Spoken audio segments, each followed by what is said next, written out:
Good morning, everybody. Welcome to Behind the Scenes with your teen media. It is Monday morning again. I don't know how that happens every week, but it does. Um, we have a really good topic for you today. We're going to be talking about all the little things our kids might not have figured out they need to do as part of being an adult. And we're going to share some stories about either their wins or losses, and maybe even some of our own. And before I forget, I want to tell you that we have a really great panel discussion going on this Thursday night with the one and only Julie Lithcott-Hames and a panel of teens, and it's all on this topic. She has a new book coming out. I think it may be already available, called Your Turn, and it's something it's for them. It's finally something for them. We have all these adulting books for us about how to let go and let them be kids that are growing into adults, but this one is actually one she wrote for them. So she has great advice, and the teens are going to talk, and that is Thursday night. We'll put something in the chat so you can see how to access that, and it's also going to be on our Facebook page that you can find the information. I just want to give a little shout out this morning. You know most of the faces who are joining us today, but you might notice something different. There's a man in the dorm. My friend Justin Lincoln from college is joining me. Justin, I forgot to tell you, I'm wearing my college shirt today. You can barely see it, but it does say Grinnell. That's where we went. Justin, just so you know, a little background on Justin. He was the guy you went to when you had a really bad breakup and you needed a little shoulder to cry on, because he was really very kind and compassionate. And so it's not really a shock to me that he ended up being a counselor in his adult life, but really he's just joining us as a dad today, because he also has one 23-year-old and I think a 15 or 16-year-old. So he's right in it with us, and he's going to share some of his thoughts too. So before I kick it around, I'm just going to tell you, I myself was a terrible adult. I did not know how to adult at all. My first roommate out of college, she was my college roommate, and we lived together our first year out of college, first year or two.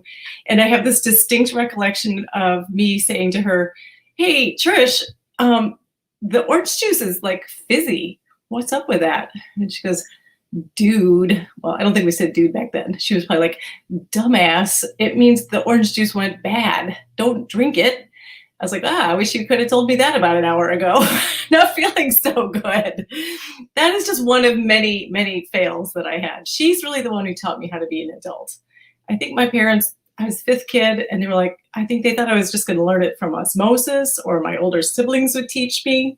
I remember my brother-in-law pulling me aside and saying, "You're driving around on 4 bald tires."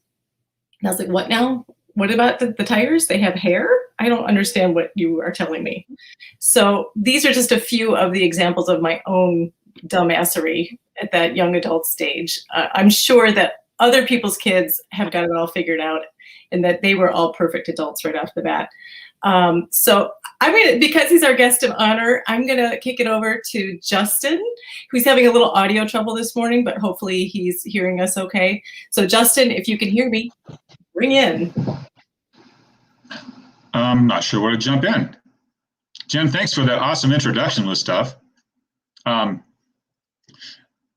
there's a backstory there, but so my first thought when I looked at this video about the possible topic, this is not a very funny one, but it's just on my head because my wife and I were looking for a new bed yesterday, and it really struck me how even in that setting, and in every setting really, interactions are about selling things. They're about somebody else making money.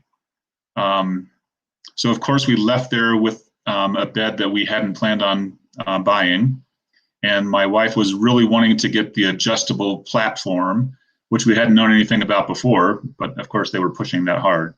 We did not get that, but so that's the first thought that came to me.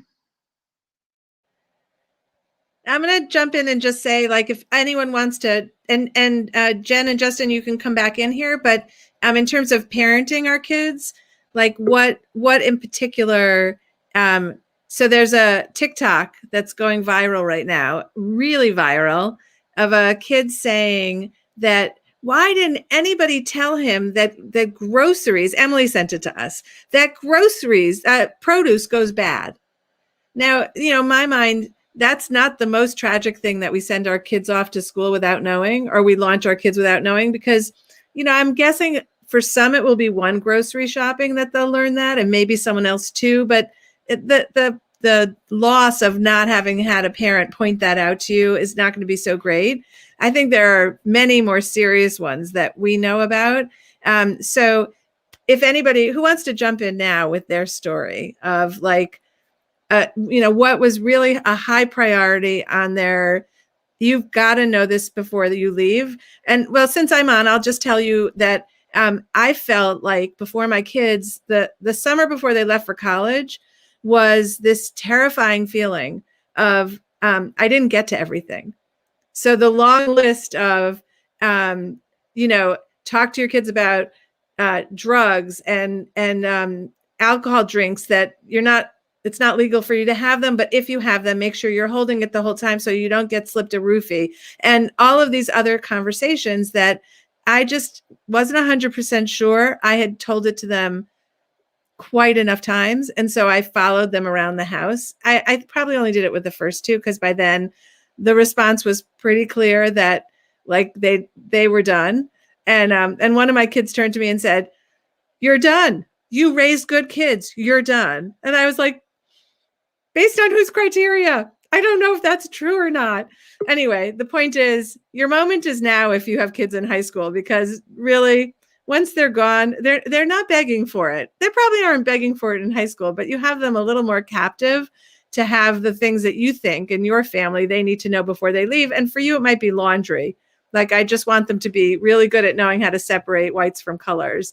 Anyway, I am going to pass this. And Jen and Justin, if you want to come back in at some point as you're thinking about your own, please do. I'm going to pass it to Sharon.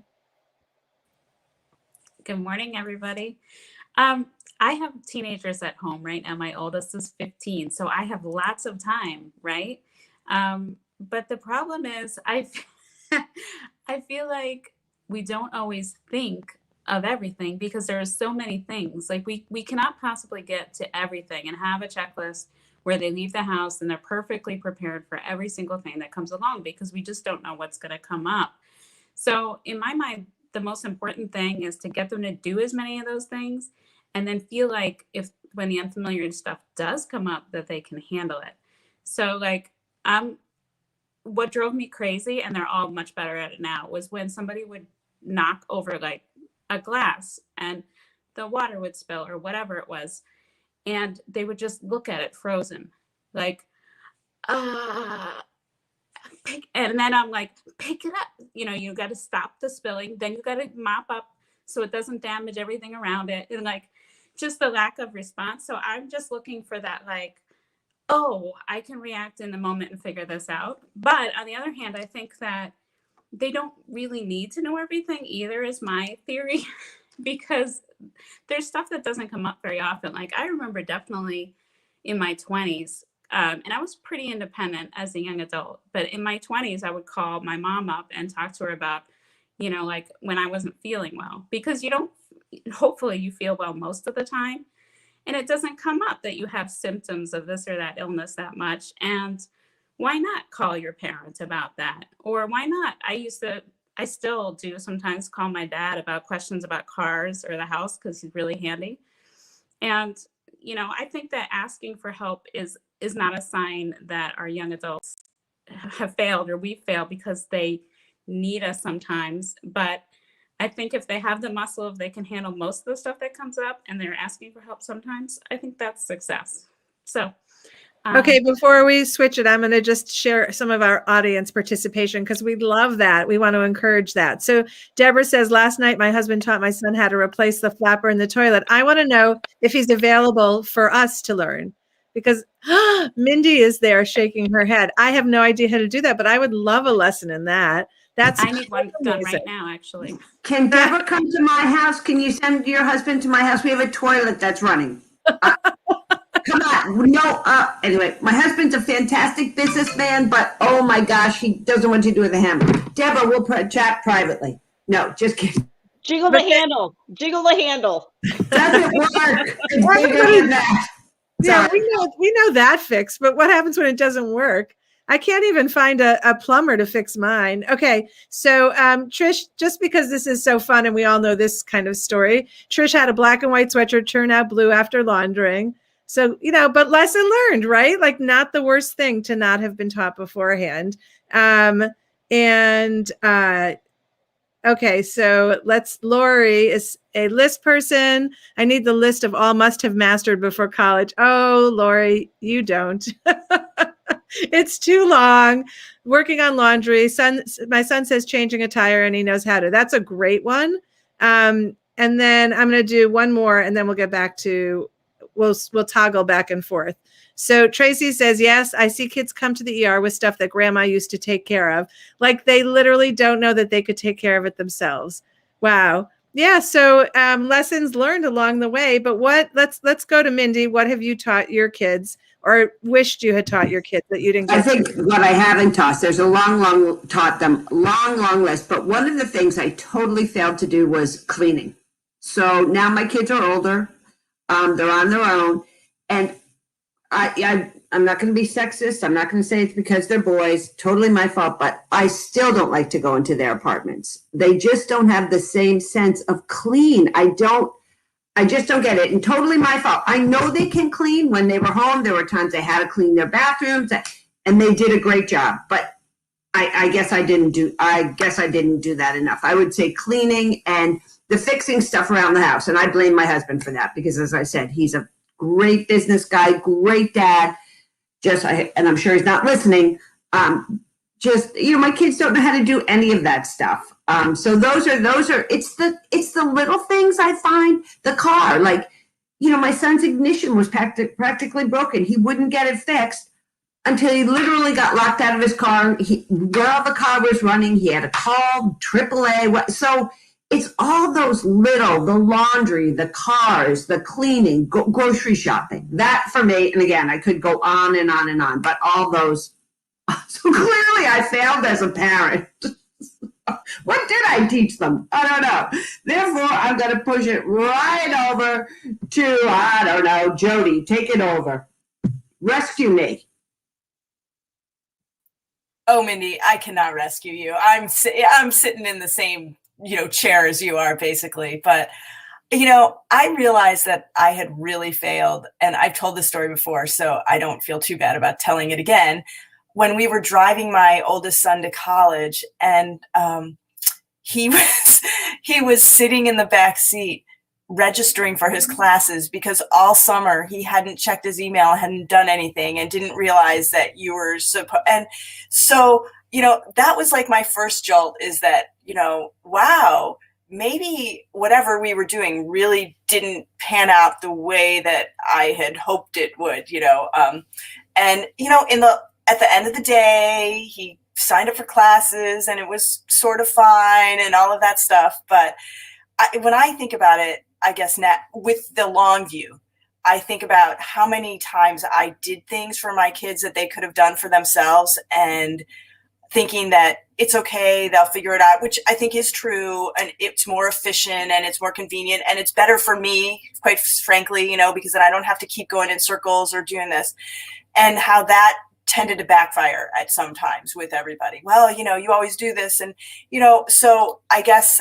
And I don't know that I would change, because I was thinking about how hectic it was when everybody was home. Like, did we really have time to take to do that? And, and I guess I will, file in and say that now that I've had some extra time with my, my kids back living and working at home because of the pandemic, it's been really nice because, for example, my son was learning how to use a chainsaw the other day with my husband, and they are learning some of those things that we didn't, get to do, or think of doing then, that now seem a little bit more. But I also think it's really hard, when they're teenagers, because there's so many other things they're supposed to focus on. So how can you say, well, you got to learn this now because you're going to need to do it later? I mean, there is a little bit of that. And, just one more thing, one of my kids will ask 25 questions when really 2 will suffice. But he just really, and he'll do it. And it goes to what Sharon said about, as long as they know how to ask for help. And I kind of subscribe to that.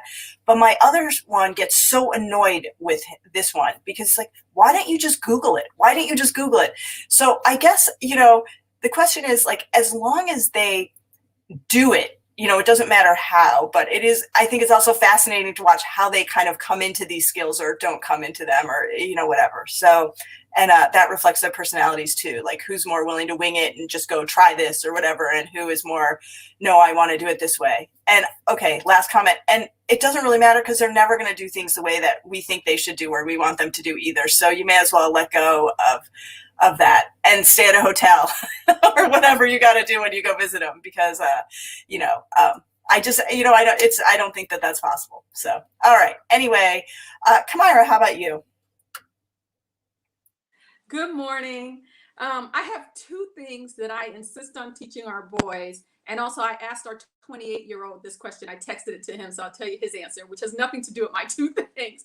The first thing that they absolutely must learn are all my favorite movies and recording artists. I have to be, when a song comes on and I point my finger in the air, they have to be able to tell me the song and the artist. I figure we pay enough for school for them to learn that other stuff. I don't have to teach them the other stuff. So that's a drill we do. And I have one particular son who disappoints me every single time. It just breaks my heart. And I'm beginning to think he's doing it on purpose.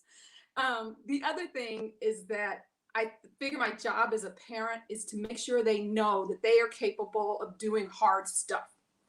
And and not theoretically, but really, I've done hard stuff before so that when they're away from home and something hard comes up, sure, you can call home and stuff, but also you have the confidence that I can make it through this. It may be difficult. It may take a lot out of me, but I've done something hard before, no matter how you define hard. So I can do this new hard thing. But those are my 2, and that ranks right up there with the music, but I think the music may come first.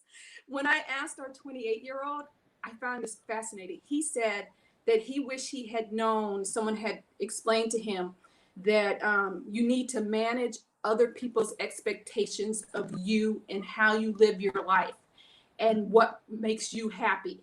And that if once you do that, then you can find something that you absolutely love and plan your life around that. And I think he means rather than planning it around other people's expectations of you. Wow, that's amazing. I think so. I think that's really that is a great thing to know, and it also goes to what you said. Of course, I can't remember who said it. It might have been Kamira, but sorry if I'm not attributing it to the right person. But Tracy says the same thing. It's not knowing the answer all the time, but it's knowing how to find the answer that's important. So I think all of those skills, like self-advocacy, is something that, while Deborah says teaching her daughter to cook wasn't the most important thing because she was going on a meal plan when she got to college, but the idea of solving life's problems, like you're hungry, here's how you can go to the grocery store and make something. So and Karen agrees. Karen says that they're capable of doing hard stuff. Yeah. I mean, that is really great. Really, at the end of the day, these other things that we're talking about can be learned in one error, right? Like one moment of not doing your laundry and you're going to figure it out. But knowing that you know how to pivot and not pivot because we hate that word, but manage it. Okay. There's some other comments here. So this one is from Linda, who says, this is to Mindy. My 20-year-old is a slob and I've taught her about cleaning plenty. She's just lazy. So Mindy, you probably did try along the way. I know I tried. I failed. But I will say in their own apartments, unlike your story, in their own apartments, they're literally yelling at their siblings to get off of things. Pick up your shoes. I'm like, that's funny because you'll still come home tomorrow and leave your shoes everywhere. Okay, Emily. Okay, so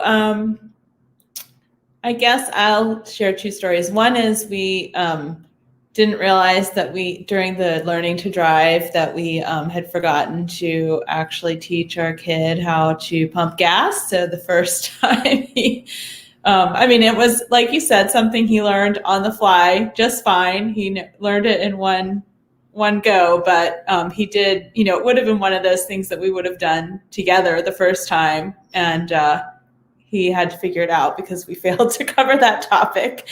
But something of this on this just came up yesterday, which is that he is a senior and he and a couple friends are trying to plan a weekend to go spring skiing. And so they want to book an Airbnb there. So we had this whole thing of like, okay, well, how old do you have to be to do that? Is it like a rental car? We turned, no, it's actually 18.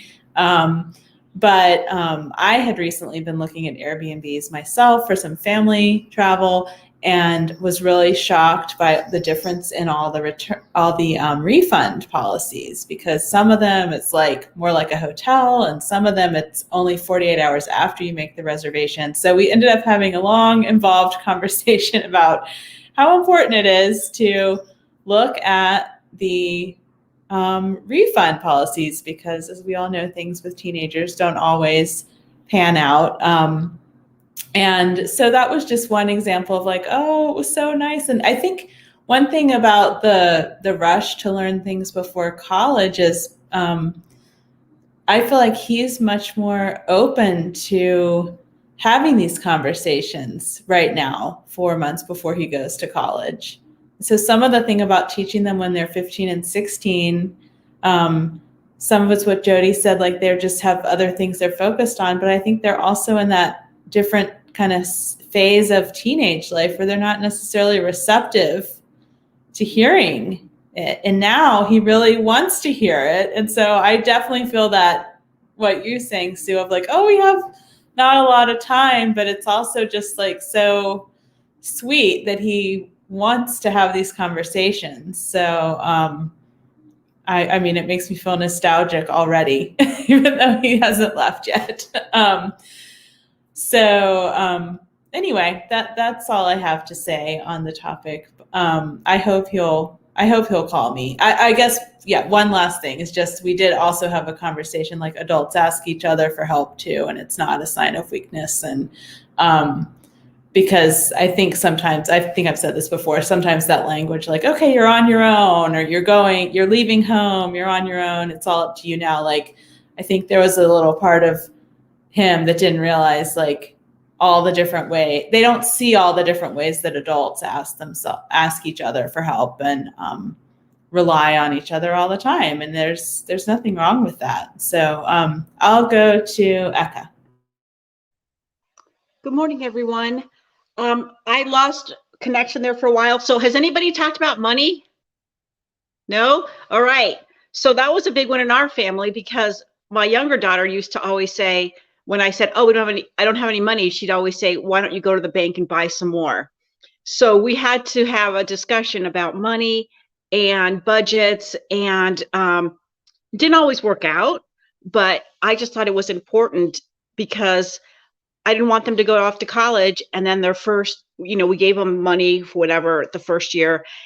I didn't want them to go and spend all their money for the semester, what we had kind of allocated, in 1 month. So we tried to talk about budgets, and then my younger daughter both daughters actually had to take a finance class, and they had to learn to make a budget.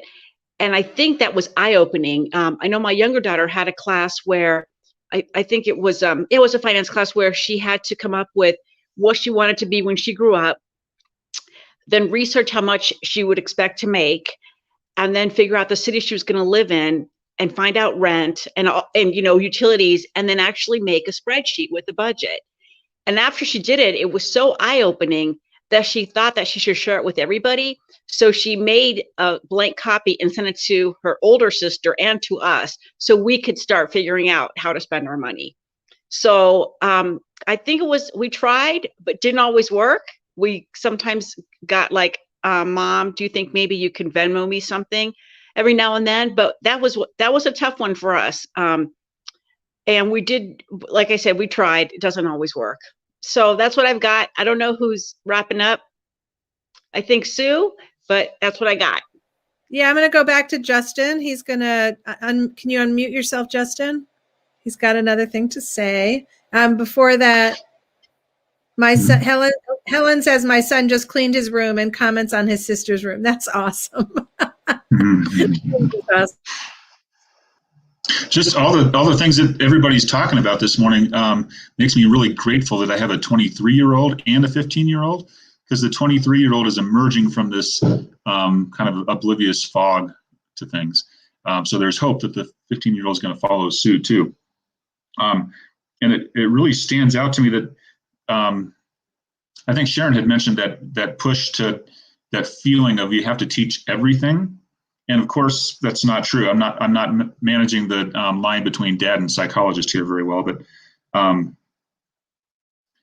it's just reinforcement for me to focus on not every contingency, but just those critical thinking skills and a trust, instilling a trust that whatever happens, they can figure it out. I think Emily had mentioned that we had to figure something out. And Tracy's comment earlier, knowing how to find the answer, that seems to be the important thing.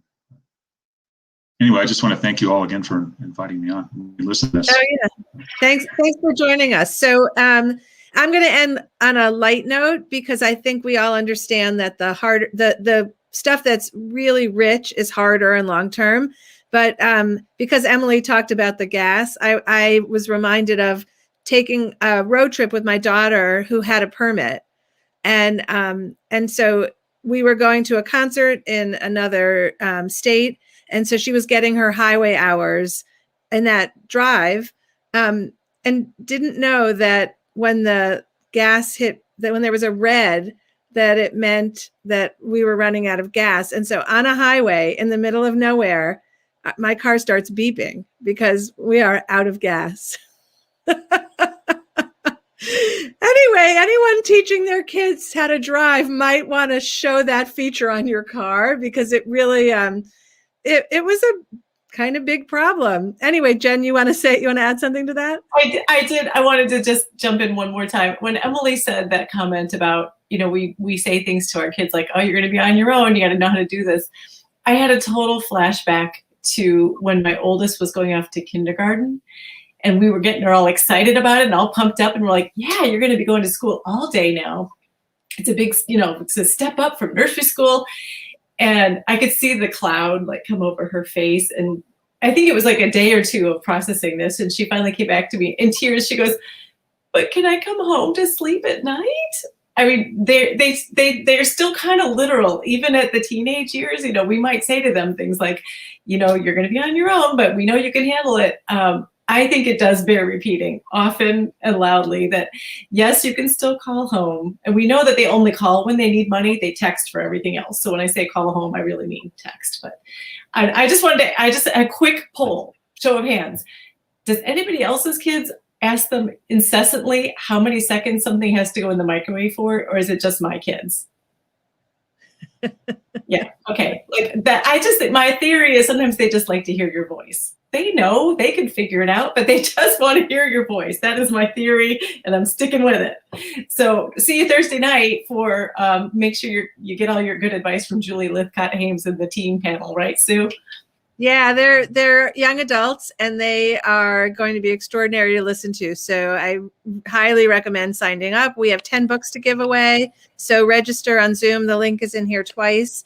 And thanks for participating, and thanks for all of the great comments today. And Justin, thanks for being here with us. Sue, I have one more question. Oh, please. Should we invite our young adults to that talk? Yes, most definitely. And we should make that clearer, because other people have reached out to me to ask that question. But I think it's going to be so impactful for teenagers to hear from kids just a step above them on like really the like what's going down with them, not what we perceive. I mean, we're old. We don't really know what they're going to embark on, at least in their eyes. But these are kids who are in college. And I think one is just about to enter college and the other ones are in college. And so, yes, I would definitely, do it with your kids. It's going to be fantastic. Thanks, everybody. One more.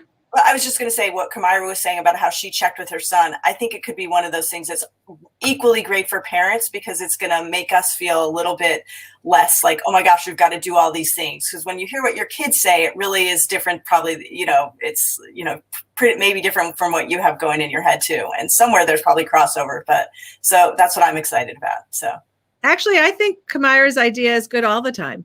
Like wherever your kids are, just ask your kids, what are we doing wrong? Although, yeah, sometimes it's not great to get the answer. Everyone, thank you for being here with us this week. We will see you next Monday and have a great week. Thanks again, Justin.